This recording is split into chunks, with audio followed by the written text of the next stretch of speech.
Hello beautiful people, আসসালামু আলাইকুম।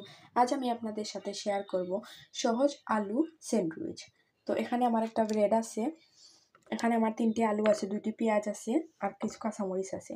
তো চলো আজ আপনাদের সাথে শেয়ার করব এই সহজ রেসিপিটা। তো প্রথমে আমি এখানে এই আলুগুলো সিদ্ধ করে নিব।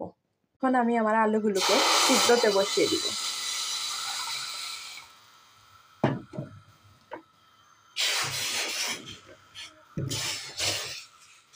এখন আমি পেঁয়াজটাকে কুচি কুচি করে কেটে নিব। এখন আমি এই 2টি পেঁয়াজকে কুচি কুচি করে কেটে নিব। গাইস দেখো, এখানে আমার পেঁয়াজগুলো কাটা শেষ কুচি কুচি করে। এখন আমি কাঁচামরিচগুলো কেটে নিব।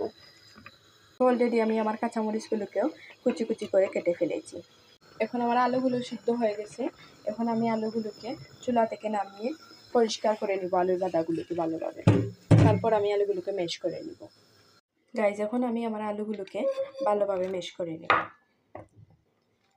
এখানে আমার আলুগুলোকে ম্যাশ করা হয়ে গেছে। এখন আমি এখানে একটি প্যান বসিয়ে নিব আলুগুলোকে ভেজে নেওয়ার জন্য। এখানে আমি এখন তেল দিয়ে দিব। আমার তেল গরম হয়ে গিয়েছে। এখন আমি এখানে কেটে রাখা কুচি কুচি করে পেঁয়াজ আর কাঁচামরিচ দিয়ে দিব। এখন আমি পেঁয়াজগুলোকে নেড়ে হালকা ব্রাউনি কালার করব। এখানে আমি হালকা জিরের মশলা দিয়ে দিব। প্রথমে আমি দিতে ভুলে গিয়েছিলাম, এখন পেঁয়াজের মধ্যে এড করে দিয়েছি। আপনারা যখন করবেন তখন চেষ্টা করবেন জিরের গুঁড়োটা প্রথমে দিয়ে দেওয়ার জন্য, তখন গ্রানটা ভালো আসবে। এখানে আমি এখন লবণ দিয়ে দিব আমার আলুর পরিমাণ মতো। আপনারা আপনার পরিমাণ মতো লবণ দিবেন। দেখুন অলরেডি আমার পেঁয়াজটা ব্রাউনি কালার হয়ে চলে এসেছে। এখন আমি মশলা দিয়ে দিব। এখানে আমি এখন দিয়ে দিব হলুদের গুঁড়া আর একটু মরিচের গুঁড়ো। এখন আমি হলুদের গুঁড়ো আর মরিচের গুঁড়োকে ভালোভাবে নেড়ে নিব। সাথে আমি লাস্ট এড করে দিব একটু মশলা গুঁড়া, যাতে একটু গ্রান আসে।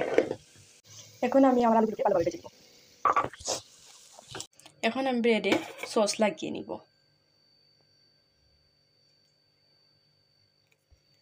এখন আমি সসগুলোকে ভালোভাবে মিক্স করে নিব।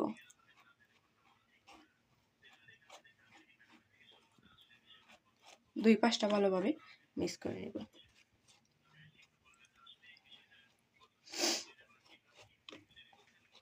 এখন আমি আলুগুলোকে অন্য একটা ব্রেডে নিয়ে নিব।